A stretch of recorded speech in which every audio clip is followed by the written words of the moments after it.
भगवान की कथा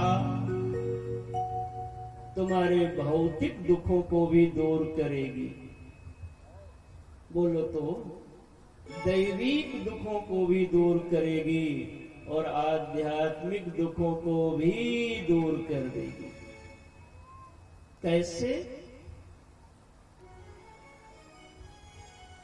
अंतःकरण में जो दोष हैं, दुर्गुण हैं, कुविचार हैं, भ्रांतियां हैं, इनको दूर करने की कथा देवर्षि नारद जी और भक्ति के संवाद से कही गई।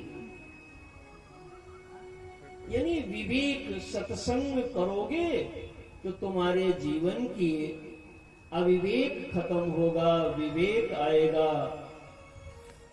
सुंदर विचार आएंगे और जीवन सुंदर बन जाएगा। ये आध्यात्मिक दुख को दूर करने की कथा है। आगे इसी महात्म में आत्मदेव और धुंधली का चरित्र सुनाया जाएगा। आत्मदेव और धुंधली के यहाँ पे कोई संतान आदि नहीं थे।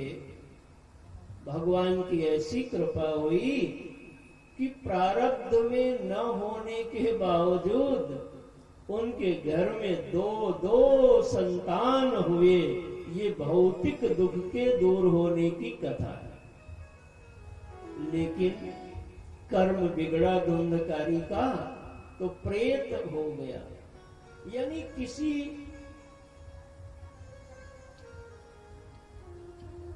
की अकाल मौत, कोई गति बिगड़ गई हो, कोई हमारे पूर्वज की,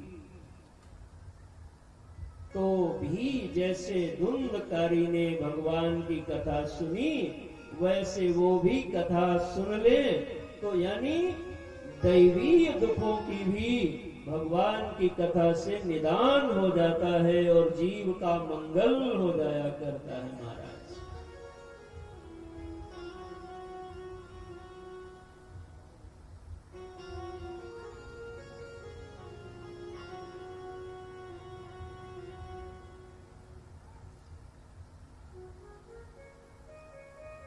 नैमिषारण्य में सब ऋषिगण बैठे।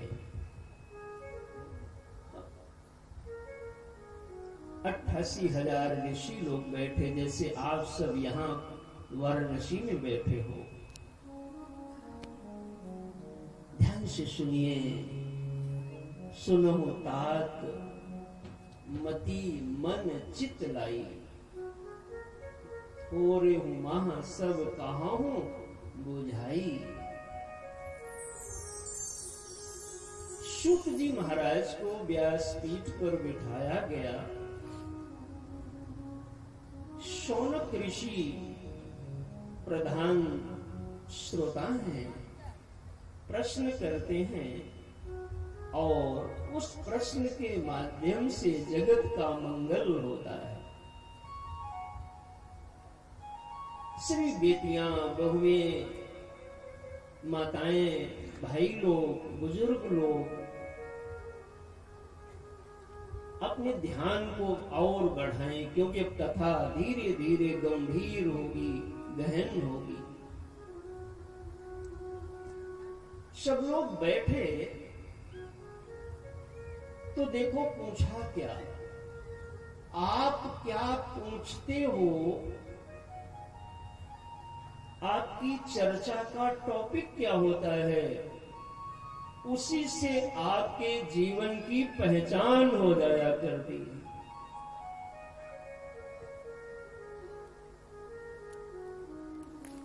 अज्ञान ध्वांत विध्वंस कोटि सूर्य समप्रभा, श्रोताख्याय कथा सारम् मम कर्ण रसायनम्। भक्ति ज्ञान विरागातो विवेको वर्धते महान्। माया मोह निरासश्च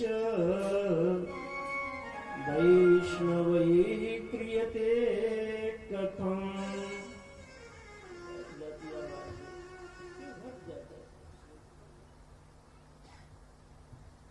श्रेयसां यद् भवे श्रेयः पावनानां च पावनम् कृष्ण प्राप्तिकरं शश्वत साधनं तद्वदाधुना।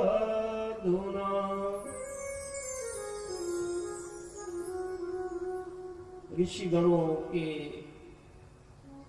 मनोप्रतिनिधि के रूप में श्री शौनक जी महाराज ने प्रश्न किया कि गुरुदेव, ये हमारा अज्ञान कैसे नष्ट होगा? पहला प्रश्न किया।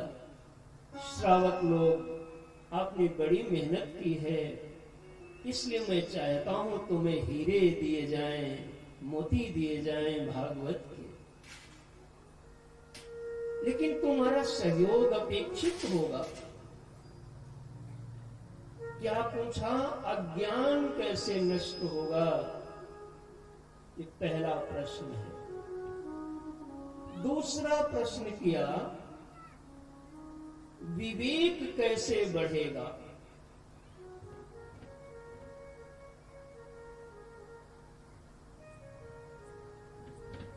तीसरा प्रश्न किया कि यह वैष्णव लोग माया के पार कैसे हो जाते हैं? और यह प्रश्न किया कि वह साधन ऐसा बताना गुरुवर जो पावनों में पावन हो और भगवान की प्राप्ति कराने वाला भी होना चाहिए। खूब ध्यान से सुनो। आप इंजीनियर हो जाएं, डॉक्टर हो जाएं, लॉयर हो जाएं, उद्योगपति हो जाएं, धनी हो, गरीब हो, कोई भी हो, ये मन में पूछो कि शौनक जी महाराज ये पूछते हैं कि अज्ञान कैसे नष्ट होगा। तुम में से कोई ऐसा है जिसका ये प्रश्न हो? नहीं होगा, क्योंकि शायद तुमको ऐसा लगता है कि अज्ञान के नष्ट होने से क्या होगा। नहीं, मूल समस्या है। यानी भागवत भगवान हमें प्रश्न करना भी सिखाते हैं और उत्तर भी बताते हैं। अज्ञान क्यों नष्ट करना चाहते हैं ऋषि लोग? थोड़ी थोड़ी बात कह के आगे बढ़ेंगे। अज्ञान उसको कहते हैं, अविद्या उसको कहते हैं कि जो विद्यमान को अविद्यमान कर देती है, उसका नाम होता है अज्ञान। अज्ञान के द्वारा वस्तु होने पर भी उपलब्ध नहीं होती, ये उसकी मूल प्रकृति है। जैसे तुम्हारे घर में तुम्हारी चाबी खो जाए मतलब अज्ञान हो गया, कहाँ रखी है। अब चाबी है कि नहीं है, कहीं, लेकिन कहाँ है ये ज्ञान नहीं है। तो जब तक चाबी का कहाँ है इसका ज्ञान नहीं है, तब तक तुमको चाबी का अज्ञान है।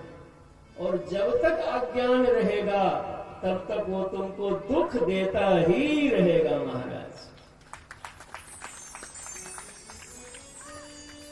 ये तो मैंने चाबी का बताया है, लेकिन मूल अज्ञान तो भगवान का है।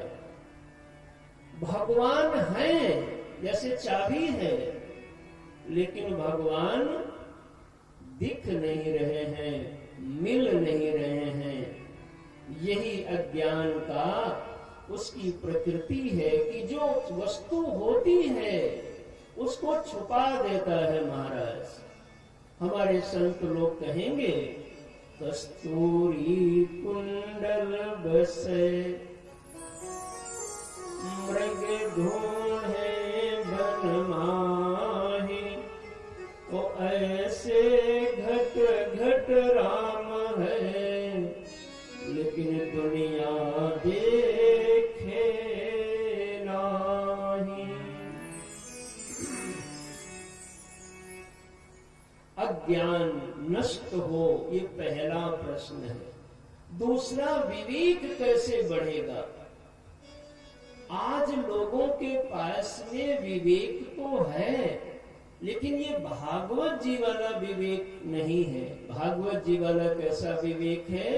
भक्ति ज्ञान विराग आप्तो, यानी जिस विवेक में भक्ति मिश्रित हो, प्रेम मिश्रित हो, सेवा मिश्रित हो, समर्पण मिश्रित हो।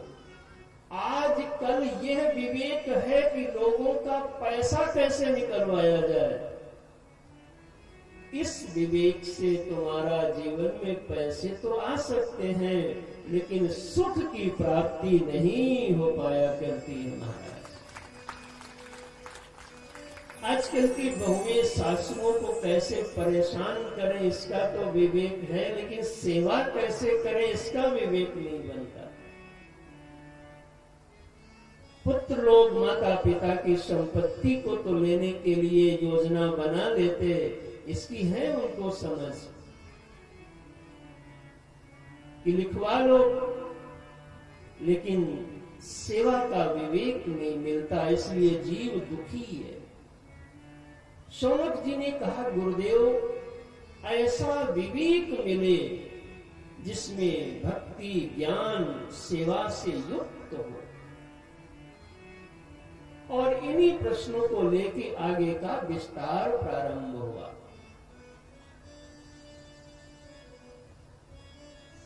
सूत जी ने प्रशंसा किया, अरे ऋषियों तुम्हारा बड़ा सुंदर प्रश्न है, और समस्त सिद्धांतों का रस आशो बना करके, रसायन बना करके मानो देने लगे सूत जी महाराज। कहते हैं कि जन्मांतरे भवेत पुण्यम तदा भागवतं लभेत। अनेक जन्मों का जब पुण्य होता है तब जीव को भागवत कथा का लाभ मिलता है महाराज। आप सबके भी पूर्वज आज यहाँ के लोग तो खुश ही हैं, परलोक के भी पूर्वज पितृलोक भी ऊपर से फूलों की वर्षा कर रहे हैं महाराज। इस भागवत की प्रशंसा करते करते यह बताया कि परीक्षित जी कथा जब सुन रहे थे तो देवता लोग अमृत का कलश लेकर के आए, लेकिन सुखदेव भगवान ने अमृत के कलश के साथ विनिमय नहीं किया। ऐसी इस भागवत की महिमा है। ऐसी बात करते करते जब देवर्षि नारद जी कथा सुनने का संदर्भ बताया, तब ऋषियों ने कहा, नारद जी ने कब कथा सुनी? बताया कि एक बार देवर्षि नारद जी धरती को भ्रमण करने के लिए आए। धरती मंडल में सब जगह जा के देखा तो कहीं कुछ अच्छा नहीं दिखता।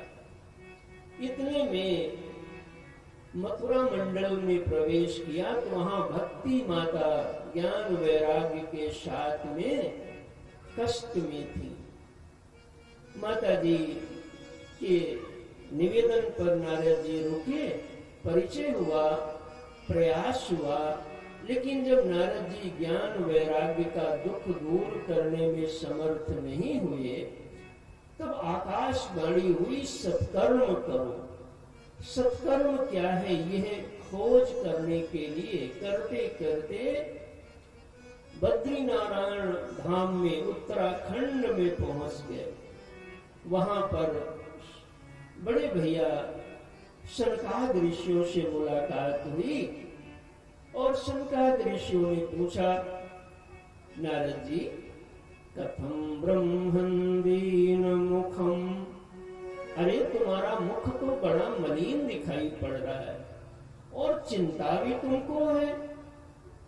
कथम ब्रह्मन् दीन मुखम कुतश्चिंता तुरो भवान त्वरितं गम्यते कुत्र कुतश्चागमनं तव।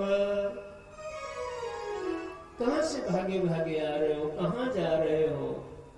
नारद जी ने सब बात बताई। तब सनकादिक ने कहा कि भगवान हरि की कथा यही दुनिया का सबसे बड़ा सत्कर्म है महाराज। अनेक यज्ञों का फल भी जिस फल को देने में समर्थ नहीं होता, वैसा फल भगवान की कथा से प्राप्त हो जाया करता है। और ऐसा कह के कथा की रचना बनी। हरिद्वार में भक्ति माता भी पधारी और सनकादिक ऋषियों ने कथा सुनाई। 7 दिन की कथा के बाद भगवान भी प्रकट हो गए, ज्ञान वैराग्य भक्ति स्वस्थ हो गए, नृत्य करने लगे। सबने कहा, भगवान जी आप इस कथा में आए, अगली में नहीं आओगे तो ये तो पक्षपात होगा। तो भगवान ने एक नियम बना दिया कि धरती पर कहीं भी कथा गाई जाएगी तो उसमें हम आएंगे महाराज। इसलिए तुम्हारी भी कथा में भगवान आ चुके हैं। इसलिए पवित्रता, अनुशासन, सफाई और शांति ये सब खूब बना के रखिए, जिससे भगवान को देख करके प्रसन्नता हो। और यह भी बताया कि जितने लोग उस कथा में आए सारे लोग पावन हो गए, दिव्य हो गए। तो पूछा कौन कौन पावन हुए?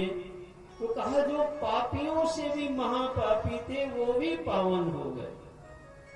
ऐसा कैसे हो जाता है बताता हूं। जैसे कूड़ा का ढेर, कूड़ा करकट कचरा बहुत पुराना लगा हो, बड़ा ढेर हो, लगता हो ये कैसे हटेगा, लेकिन आग लगा दो तो महाराज चाहे जितने वर्षों का कूड़ा हो वो सब जल करके साफ हो जाता है। वैसे ही कथा अग्नि है ज्ञान की, और हमारे चित्त में जो पाप है वो दोष को जला करके पावन कर देती है जीव को। सब जीव निर्मल हुए। लगा कि एक दृष्टांत बताएं कि तब बताया कि एक उत्तम नाम के नगर में आत्मदेव नाम से पंडित जी रहते थे। उनकी पत्नी का नाम था धुंधली। और पंडित जी तो बड़े विद्वान थे महाराज। उनका जीवन सुंदर होने पर भी संतान कोई घर में नहीं हुई। और जब संतान नहीं हुई तो उनको पीड़ा हुई महाराज। तुंगभद्रा तटे पूर्वम भूत्पत्तन उत्तमम यत्र वर्णास्वधर्मेण सत्य सत्कर्म तत्पराः आत्मदेवः पुरे तस्मिन् सर्ववेद विशारदः श्रौति स्मार्तेषु निष्णातो द्वितीव इव भास्करः। उनकी पत्नी है धुंधली। क्या नाम है? ये तो कथा याद कर लो कम से कम। क्या नाम है पत्नी का? धुंधली। और पंडित जी का क्या नाम है? आत्मदेव। घर में सब सुख है, संतान नहीं। यही देखो जगत की रीति है। किसी के घर में कोई दुख, किसी के घर में कोई दुख होता महाराज। आत्मदेव जी जंगल चले गए। पुत्र के न होने के कारण से सोचा आत्महत्या कर ले। एक संत मिले और उनसे बातचीत हुई। उन्होंने कहा, महाराज हमारे कोई औलाद नहीं है, इसलिए मैं मरना चाहता हूं। उन्होंने मस्तक देखा और कहा, अरे पंडित जी, तुम्हारे तो 7 जन्म तक कोई संतान नहीं अभी होगी। और ऐसा जब कहा तो चरण पकड़ लिया, जिद किया। संत भगवान ने झोली से प्रसाद निकाला, फल, और आत्मदेव जी को दे दिया। कहा, भैया इसको अपनी पत्नी को खिला देना और 1 वर्ष तक विधि पूर्वक जीवन जिए तो संतान दिव्य होगी, निर्मल होगी। फल लेके आए पंडित जी, और फल देने के बाद में वो तो अपने काम में लग गए। जी महाराज फल को खाई नहीं, और सलाह किससे लेती हैं? ध्यान दो इस प्रसंग पर।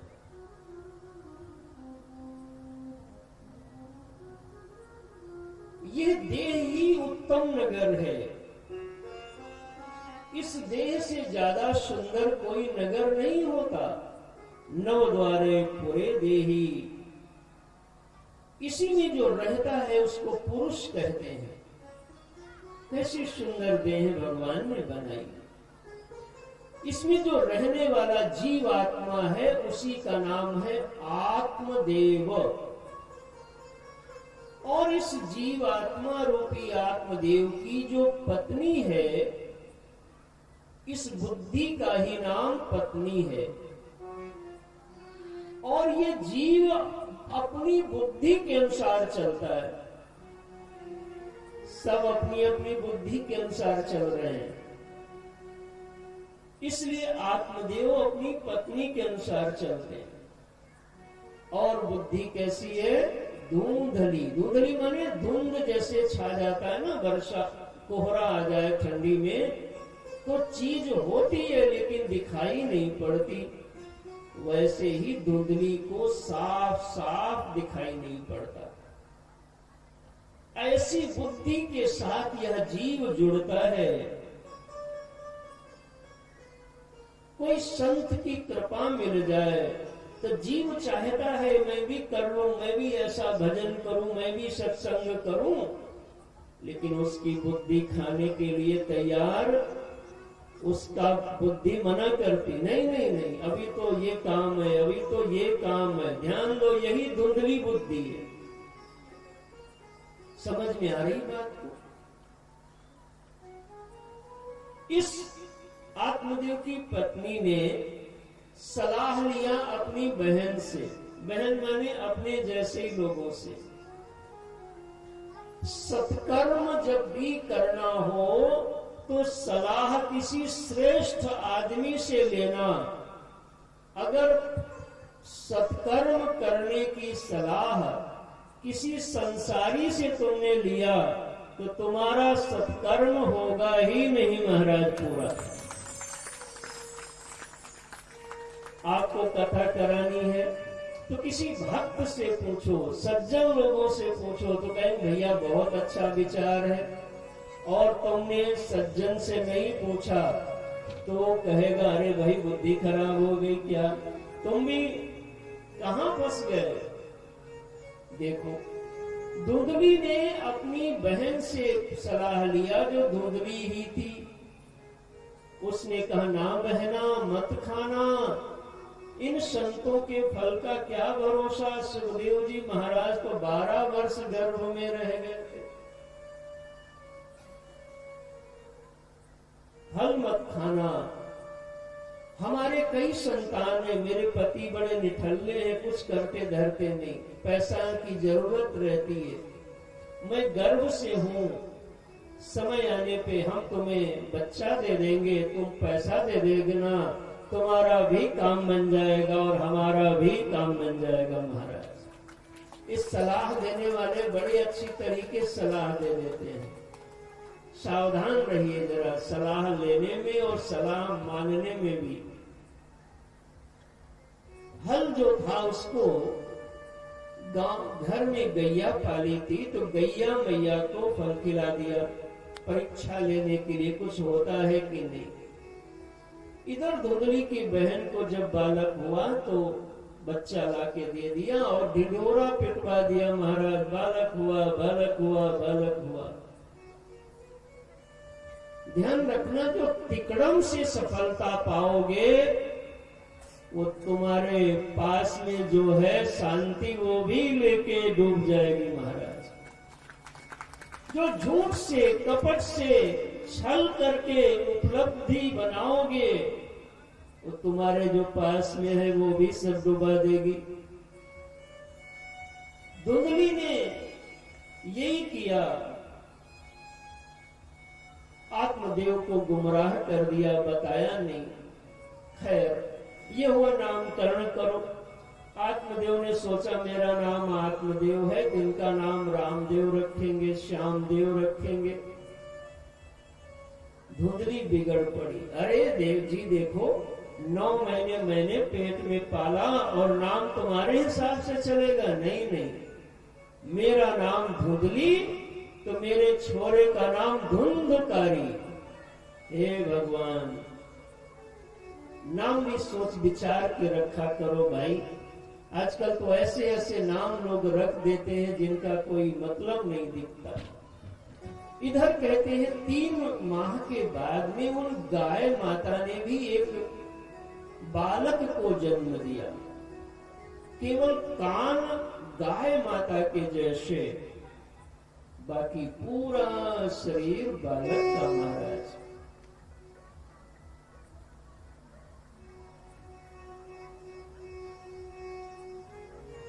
आत्मदेव जी बहुत प्रसन्न हो गए। देखो भगवान ने 2 लाला दे दिया।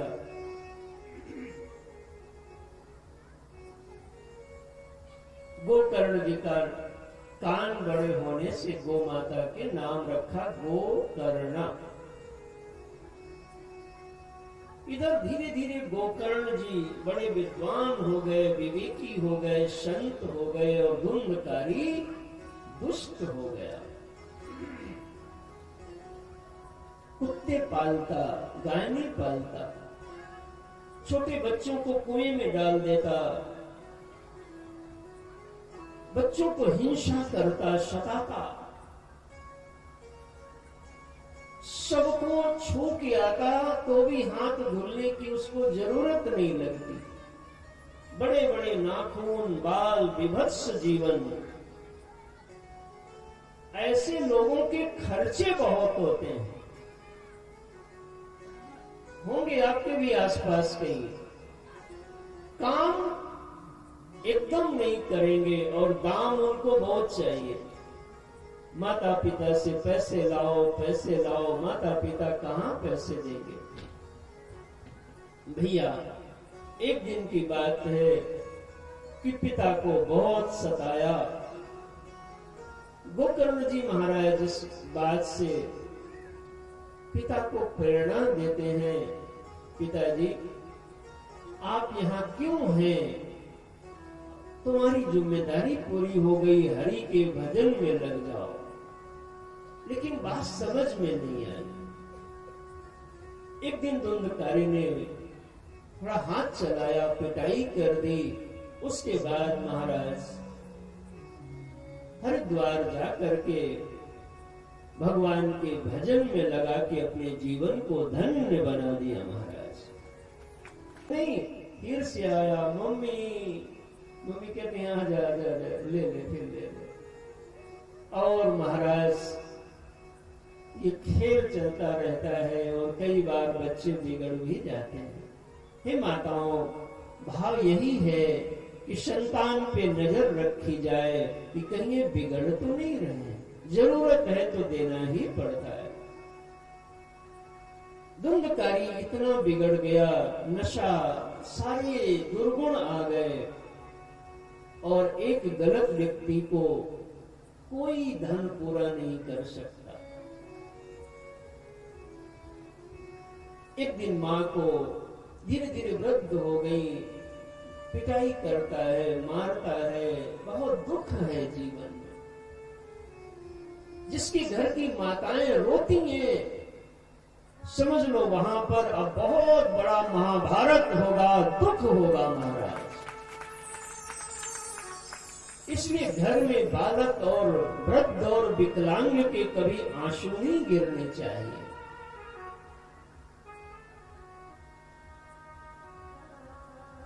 गांव में ही कुआं है और धुंधली जी दिखता नहीं, वृद्ध हो गई हैं, कुएं में ही गिर गई महाराज।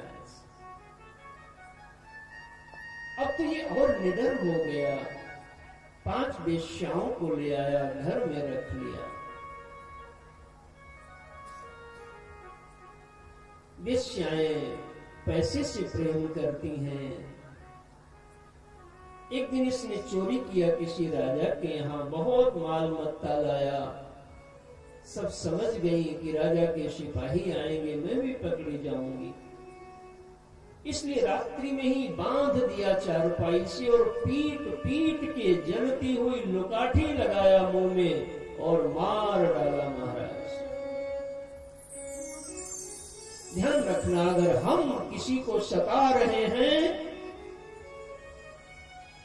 तो आप सता ही नहीं रहे हो, आप अपने को सतवाने की भी बीज बो रहे हो महाराज। और अगर आप किसी को सुखी बना रहे हो तो आप सुखी ही नहीं, आप सुखी होने के बीज भी बो रहे हो साहब। कुछ लोग इसी कथा में आएंगे लेकिन कथा नहीं सुन पाएंगे। उनके अहंकार, उनके अभिमान, वो बैठ नहीं पाएंगे। और कुछ लोग इसी कथा में बैठ के अपने जीवन का उद्धार कर लेंगे महाराज।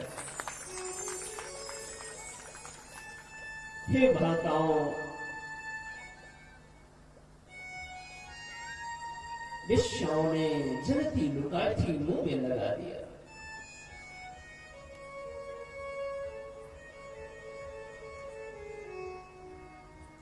धुंधकारी की अकाल मौत हुई, प्रेत बन गया।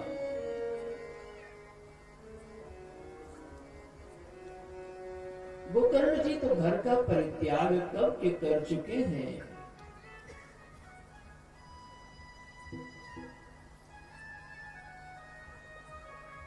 गांव के लोग मिले, पूछा भैया हमारे घर का क्या हुआ।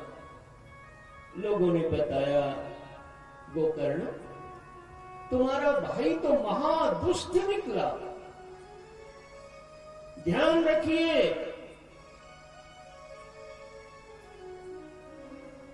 यहां कई ऐसे पिता बैठे हैं जिनके पुत्र ऐसे निकले, जिनके द्वार पे कथा आ रही है, गीता आ रही है, सत्संग आ रहा है, विकास आ रहा है, सम्मान और इज्जत आ रही है।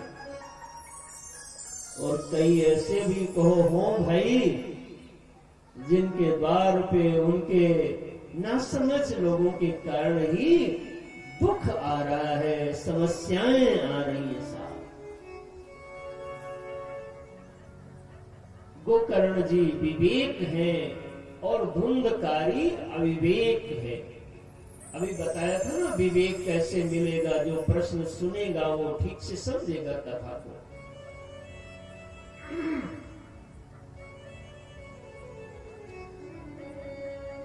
आत्मदेव जीव है, धुंधली बुद्धि है, और गोकर्ण जी विवेक है और धुंधकारी अविवेक है। सभी बच्चे ध्यान से सुने। अगर जीवन में हंसना चाहते हैं तो तुम कितने भी बड़े पोस्ट पे हो जाओ, कुछ भी कर लो, लेकिन अगर अविवेक होगा तो तुमको रोना पड़ेगा। और तुम बाह्य दृष्टि से कितने भी कमजोर हो जाओ, वैसे होगे नहीं। जहां विवेक होता है वहां समृद्धि संपत्ति सब आया करता है महाराज।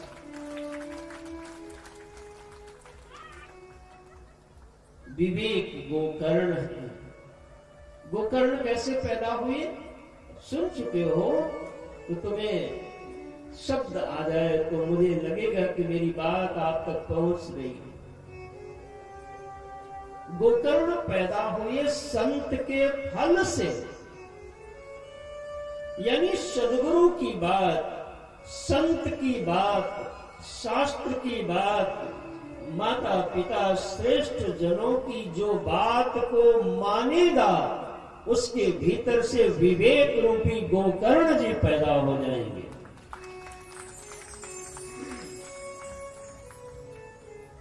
और जो बतिया न मानेगा वो का हुई,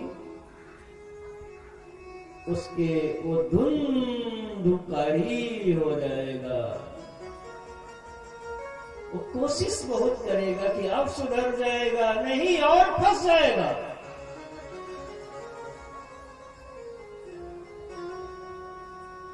सोचा था हम करेंगे, सोचा था हम करेंगे हरि की उपासना, सोचा था हम करेंगे हरि की उपासना, सोचा था हम करेंगे हरि की उपासना, दिन रात मगर वासना, दिन रात मगर वासना, चलती चली गई आदत पुरानी लीक पर, चलती चली गई नहीं ये उम्र भी ढलती चली गई, नहीं ये उम्र भी। न मानता, मतारी की बात नहीं मानता, किसकी मानता है? गजोधर की। वो कौन है? वो सुबह सुबह से चालू हो जाते हैं, लगे दम मिटे गम, चलिया क्षमा छम, कमाएगी दुनिया खाएंगे हम, पुलिया पे मिलेंगे हम और तुम। है?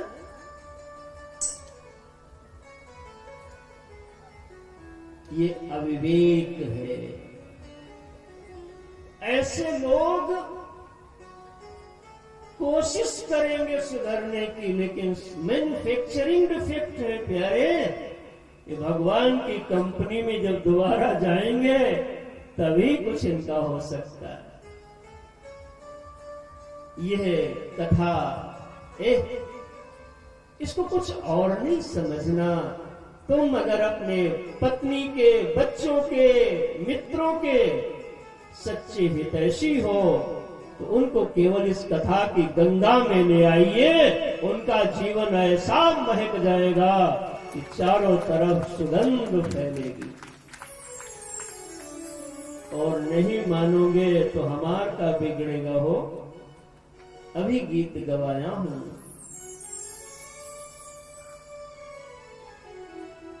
सृष्टि की बात मानने से विवेक पैदा होता है और न मानने से अविवेक पैदा होता है। माता पिता सदगुरु संत शास्त्र जो बताएं उसको मानो, लेकिन आजकल के छोरा सोचते हैं हम तो बहुत पढ़ लिख के आए, हमारे तो बपई कक्षा 3 न पढ़े हैं। कक्षा 3 वो भले ना गए हो, लेकिन जो उनके पास विवेक है वो तुम्हारे जीवन को सुंदर बना देगा। बच्चों, आप पिता को पिता समझो, माँ को माँ समझो।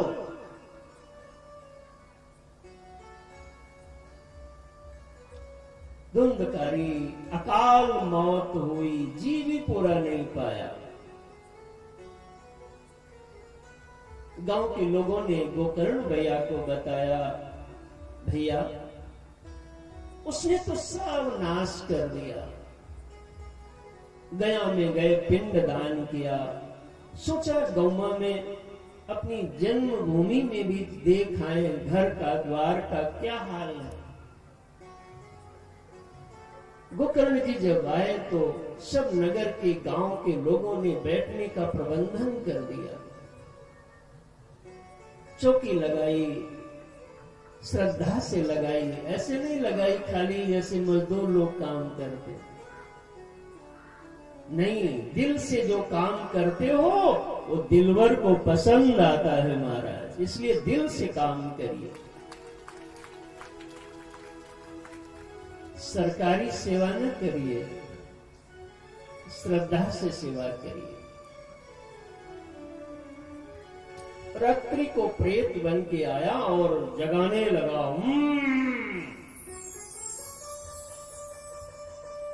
गोकर्ण जी ने सोचा कौन है, बोल नहीं पा रहा।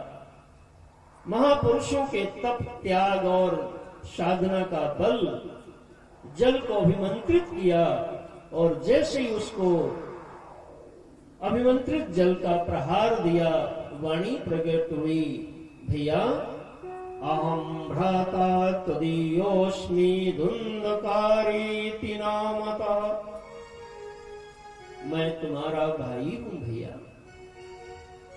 अरे तुम्हारे लिए मैंने गया में पिंडदान दान कर दिया, श्राद्ध कर दिया, अभी भी तुम्हारा उद्धार नहीं हुआ।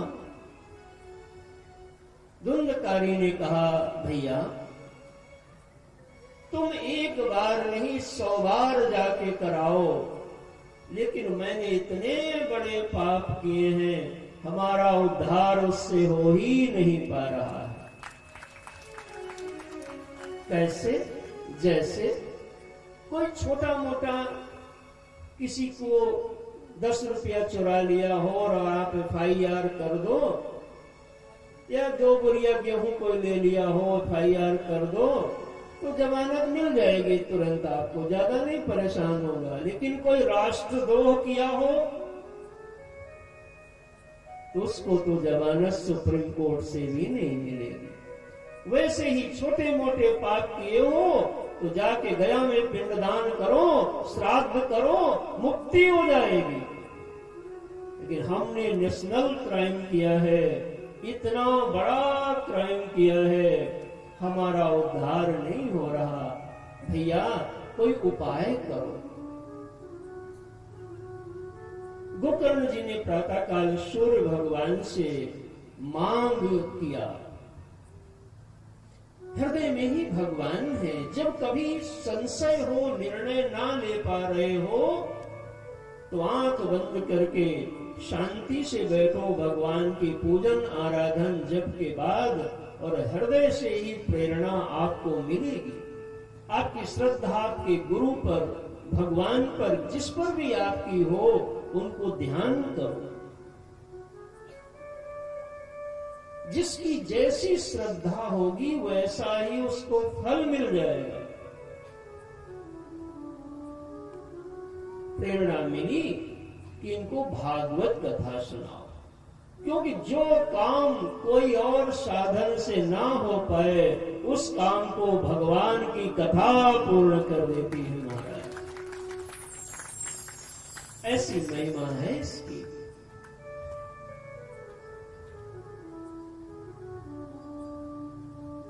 सब लोगों ने तैयारी किया, मंडप बनाया, बड़ा सुंदर मंडप बनाया, सुंदर बैठने का अनुशासन। कोई आगे पीछे नहीं जाता। ये नहीं जिसको देखो वही भागा जा रहा, उतर जा रहा, चढ़ जा रहा, नहीं, एकदम सब अनुशासन में है। किसको कब कहां जाना, कितना, सब नियत है। और गोकर्ण जी महाराज पीठासीन हुए, सब श्रोता लोग बैठने लगे। धुंधकारी कैसे बैठता, उसका लिंग शरीर है, स्थूल शरीर है नहीं, इसलिए बांस गाड़ा गया और बांस 7 गांठों का उसमें पोला होता है, उसमें आके बैठ गया। एक दिन की कथा से एक गांठ छूटी, 7 दिन की कथाओं से 7 गांठें फूट गई। अरे तुम ये विचार करो कि भगवान की वो कथा है जिसमें जड़ बांस की भी गांठें फट सकती हैं, तो तुम्हारे हृदय की ग्रंथि क्यों नहीं खुल सकती साहब। दिव्य विमान लेके देवगण आए और धुंधकारी उस पर बैठ करके चलने लगा। कभी कभी मनुष्य को समझ में आता है, लेकिन वक्त निकल जाने के बाद अब उसको पिता की सीख याद आई। गोकर्ण भैया, आपने भागवत सुना के हमारा उद्धार कर दिया। आपने भागवत हमको न सुनाई होती तो हमारा तो ये बंधन जाता ही नहीं। हमारे पिता कितना हमको समझाए, कितना सिखाए। ध्यान रखना बेटियों, तुम कॉलेज यूनिवर्सिटी में चाहे जितनी बड़ी शिक्षाएं प्राप्त कर लो, लेकिन तुम्हारी मां जो तुमको सिखाएगी उसका कोई मुकाबला नहीं होगा। और जितने छोरा लोग बैठे हैं ये भी सुन लें, तुम चाहे जिस यूनिवर्सिटी से डिग्री लेके आ जाओ, लेकिन तुम्हारा बाप तुमको जो बता देगा, सिखा देगा, वो विश्व की कोई विश्वविद्यालय नहीं सिखा पाता। जिसने माता और पिता को समझ लिया वही विवेकी बन जाएगा, वही गोकर्ण बन जाएगा, वही दुनिया में गांव में पूजा जाएगा। और जो माता पिता की नहीं समझ पाया वो पत्नी की क्या समझेगा, समाज की क्या समझेगा।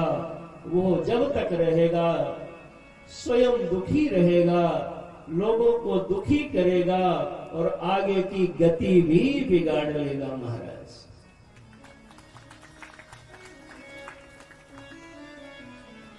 इसलिए सबसे पहले भगवान है माता और पिता।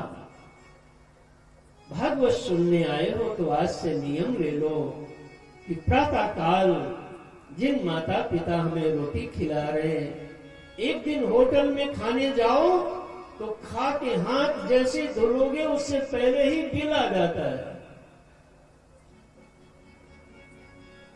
नहीं ना। और माता पिता हमें रोज खिलाते हैं, बढ़िया खिलाते हैं। माँ कभी बीमार नहीं होती और पिता कभी गरीब नहीं होता बच्चों के लिए। रोज बनाती है, कभी बीमार नहीं पड़ती, क्योंकि वर्षा को, किशन को, सबको खिलाना है। और दुनिया का बाप एक ऐसा पद है कि अपनी बनियान भले ही फट जाए लेकिन बच्चों की परवरिश में कोई कमी ना आए, उसके लिए कभी अभाव नहीं होने देता। और तुम न जाने क्या पढ़ रहे हो। दुनिया का सबसे प्रथम और निकट भगवान मां और पिता है। माता पिता को जिसने समझ लिया वो सदगुरु को आगे समझ पाएगा। और जिसने माता पिता और सदगुरु को समझ लिया वो भगवान को भी समझ जाएगा महाराज। अनुशासन में बैठो, ये यज्ञ है, ये स्वतंत्र नहीं कि आप कभी भी आ जाओ कभी भी चले जाओ, और नहीं तो कुछ होगा नहीं, फिर आप भटकेंगे, रोएंगे, बताओगे कुछ होता नहीं है। ये भारत की व्यासपीठ है, इसकी महिमा समझो, इसको आओ तो जरा बंधन करो। ये ऐसा विद्यालय है 7 दिन का जो तुम्हारे 7 जन्मों के दोषों को समन कर देगा साहब।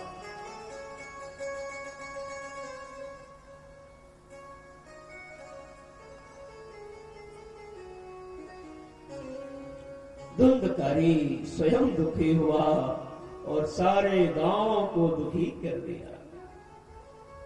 गोकर्ण जी स्वयं सुखी हुए और सबको सुखी बना दिए। आज धुंधकारी को याद आता है कि मेरे पिता की बात मैंने नहीं मानी, माँ की बात नहीं मानी, अब वो ना माँ है ना पिता है। एक दिन हमारे लिए भी माता पिता नहीं होंगे, अभी हैं, उनका आदर कर लो।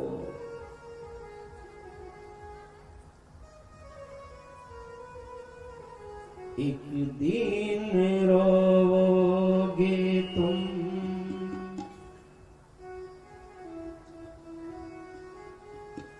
एक दिन रोगे तुम, चीख और पुकार के माता पिता की अपने फोटो निहार के, माता पिता की अपने फोटो निहार के, माता पिता के अपने फोटो निहार के, एक दिन रोगे तुम चीख और पुकार के, माता पिता के अपने फोटो निहार के, माता पिता के अपने फोटो निहार के। माता की ममता पिता का सहारा, माता की ममता पिता का सहारा, माता की ममता पिता का सहारा, जीवन में न मिलेगा दोबारा, प्राणी तुझको जीवन मिला मिलेगा दोबारा, प्राणी तुझको जीवन मिला मिलेगा दोबारा, दास को पीले उनके, दास को पीले उनके चरण को पठार के, माता पिता के अपने फोटो को निहार के, माता पिता के अपने फोटो को निहार के।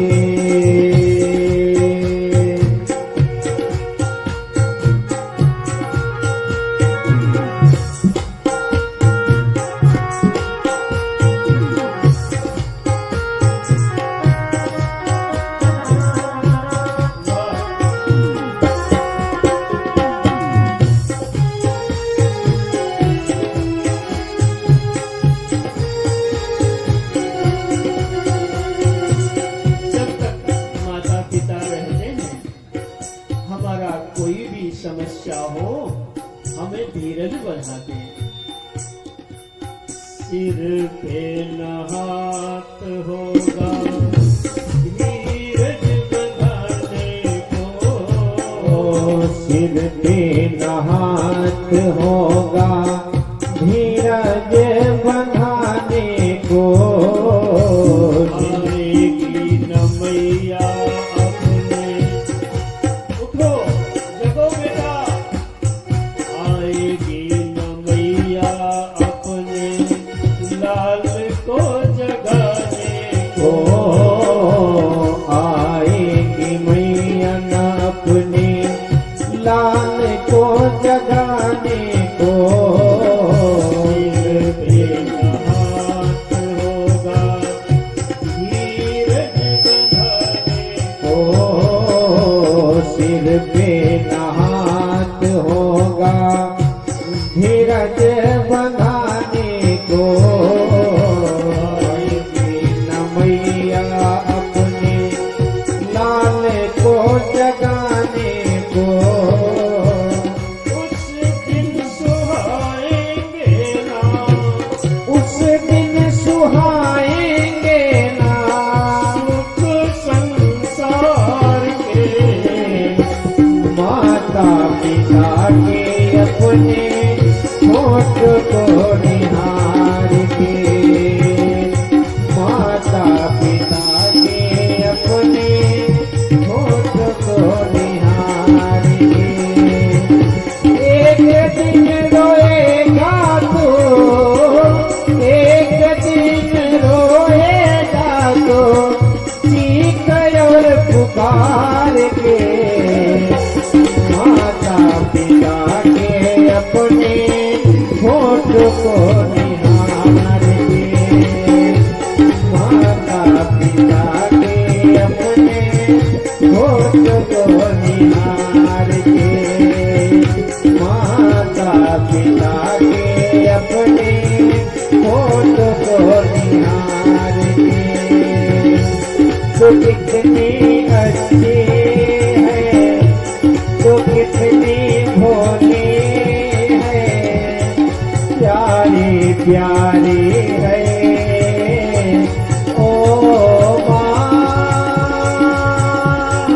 ओ माँ, ओ माँ, ओ माँ। एक दिन रोएगा तो चीख और पुकार के। माता पिता के अपने होठ को निहार के।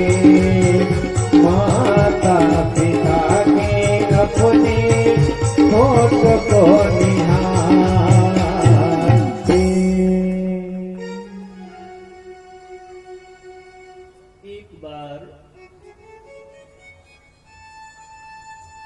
एक माता पिता और उनका एक बेटा सफर कर रहे थे यात्रा में।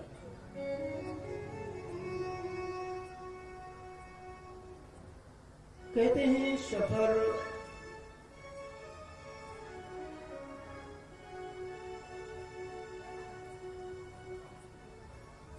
ऐसा कुछ व्यवधान बना कि उस सफर में माता और पिता एक जलयान के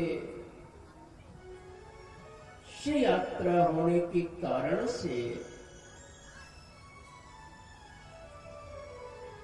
सागर के मध्य टापुओं में बिलग बिलग टापुओं पर जाना पड़ा।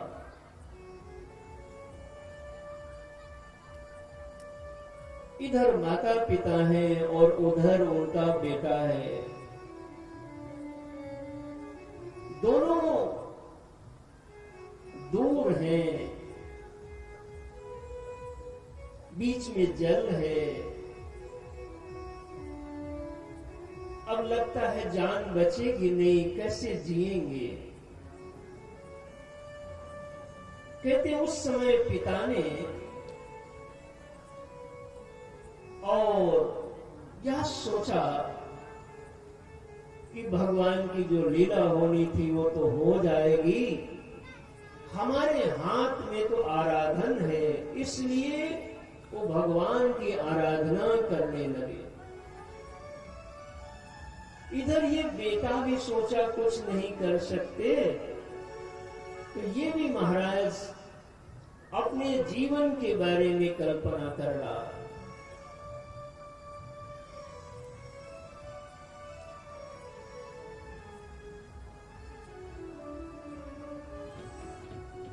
इतने में पिता की तपस्या कबूल हुई।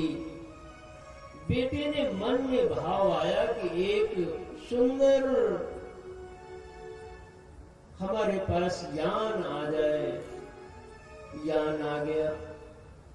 मन में आया बढ़िया भोजन आ जाए, भूखा हूं, भोजन आ गया। मन में सोचा जो मांगता हूं वही होता है, तो सोचा ब्याह नहीं भयो, एक ब्याह भी हो जाए, बढ़िया लुगाई मिल जाए। एक देवी आई महाराज और ब्याह भी हो गया। ब्याह भी हो गया तो मन में आया दुल्हन को लेकर के घर चले जाएं। इतने में मार्ग मिला और उस यान पर बैठा पत्नी को लेकर के, तो यान चालक रूपी भगवान ने उस बेटे से कहा, बेटा तुम्हारा बाप भी यहीं फंसा है, उसको नहीं ले चलोगे?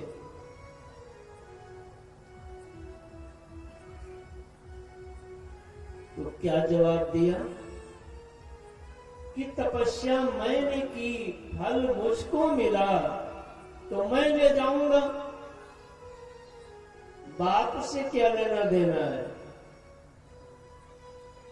तो चालक रूपी भगवान ने कहा, अरे बेटा ये जो तुमको मिला है वो तुम्हारी वजह से नहीं मिला है। पूछा फिर किसकी वजह से मिला है? कहा तुम्हारे बूढ़े पिता ने जो तपस्या किया वो तुझको मिला हुआ है। पूछा पिताजी ने मेरे क्या तपस्या किया? भगवान ने कहा तू तो खाली कल्पना में बैठा था और तेरा बूढ़ा बाप यही हमसे मांग रहा था कि हमारा बेटा जो चाहता है सुखी हो जाए, खुशी हो जाए, उसकी मनोकामना पूर्ण हो जाए। तो तुमको जो ये मिला है ये तुम्हारे पिता की वजह से मिला हुआ है। ए बाबा, दुनिया में एक कपड़ा भी लेने जाओ तो फ्री में नहीं मिलता, लेकिन माता पिता हमें जीवन भर पढ़ाते हैं, लिखाते हैं, भोजन देते हैं, भवन देते हैं, भूमि देते हैं, प्यार देते हैं। तो क्या हम उनका आदर करें? इतना भी नहीं बनता। कथा सुनने के बाद अपने माता पिता का आदर यदि तुमने करना प्रारंभ कर दिया तो मैं समझूंगा ये प्रसंग सुनाना सफल हो गया महाराज। माँ बाप से बढ़कर जग में कोई दूजा नहीं खजाना। माँ बाप से बढ़कर जग में कोई दूजा नहीं खजाना। जिसने तुम्हें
जिस